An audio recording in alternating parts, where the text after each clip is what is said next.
What's up, rock stars? Boom! Hey, hey, hey! So today's saint of the day for what is today's date? June 25th is Saint William of Vercelli. So, have you ever felt the pull to just get away? To leave the noise behind, find some silence, and actually hear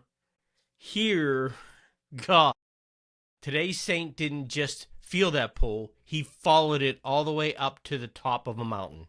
And somehow the world just followed him there. This is the feast of Saint William of Vercelli. William was born in in 1085 in Vercelli in northern Italy. He was an orphan from an early age. That kind of early loss has a way of either pushing people away from God or driving them toward Him. For William, it drove him toward God completely. As a teenager, he undertook a barefoot pilgrimage to Santiago de Compostela in Spain, one of the most demanding pilgrimage routes in Christendom. No companion. As a form of penance, he wore an iron belt against his skin the entire journey. Oh my gosh. He wasn't performing piety. He was pursuing God with everything he had. He returned to Italy. He attempted a pilgrimage to Jerusalem next, but he took it as a sign from God that when that journey was blocked, and instead he turned toward the mountains of southern Italy seeking solitude. In the mountains, William settled as a hermit on Mont Vergine, Virgin's Mountain, a rugged peak in the Campania region near Naples. He wanted nothing more than silence and prayer. He got something else instead. People, which aren't silent. His holiness was magnetic.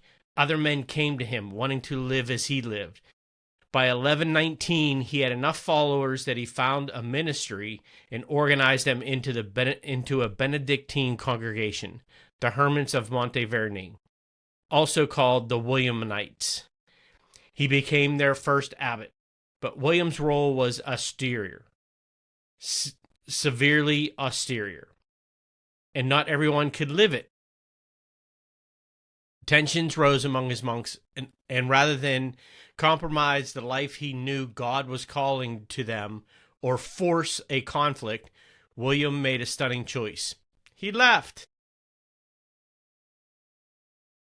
William's reputation had spread far enough that Roger I, the Norman king of Naples, took him under his personal protection. Roger built a monastery for William in Salerno, and from there, William's founding work only accelerated. He established monasteries throughout the kingdom of Naples. Each one was a home for men who wanted to live radically for God, in prayer, silence, and community. William served King Roger as a counselor and spiritual advisor, navigating the world of the 12th century Italian politics while keeping his head fixed in the desert. He died in 1142 at the monastery. He was still a hermit, even at heart, even after finding one of the most significant monastic congregations of medieval Italy. He is also known as William of Monteverde, the mountain where it all began. So why does it matter today?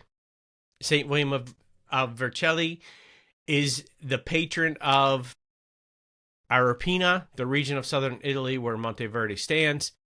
He is not a household name, and maybe that's fitting. He never sought one. What speaks across 9 centuries is the pattern of life. Go toward God, even when it's hard. When community becomes a conflict, choose peace. When one door closes, Jerusalem, in his case, trust that God has another mountain for you. And maybe the most powerful, an orphan boy from northern Italy, barefoot on a pilgrimage road, ended up building something that outlasted kingdoms. God wastes nothing. So if you are in a season where noise, conflict, and uncertainty about which door God is opening, St. William's story is for you today. Keep moving toward God. He will find you the right mountain. St. William of Vercelli, pray for us.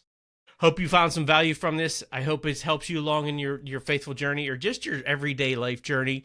And if you have any questions or anything or any topics you want to reach out and have a conversation about, please reach out. That's my mission. Share information, gain information, help each other along in this crazy journey of life, just like taking a pilgrimage. Hope you're having a great week. Hope it finishes well for you. And hey, share that smile with the world because it just might make somebody's day.